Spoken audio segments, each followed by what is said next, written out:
postu asalkapen nagusian Nafarroko itzulean, nola junda azkeneko etapa hau? Bai, etapa hau egia esan ez dirudi, baina oso gogorra da.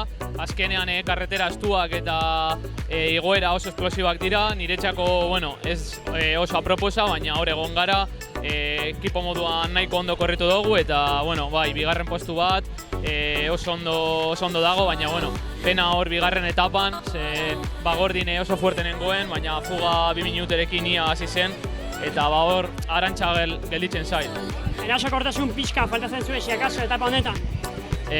Bueno, egia esan liderra probatu nahi nuen, baina nahiko fuerte zegoen, eta nik etapa honetan ez dute igoera aproposik niretzako, eta bueno, hor bigarren postua mantendu eta posik.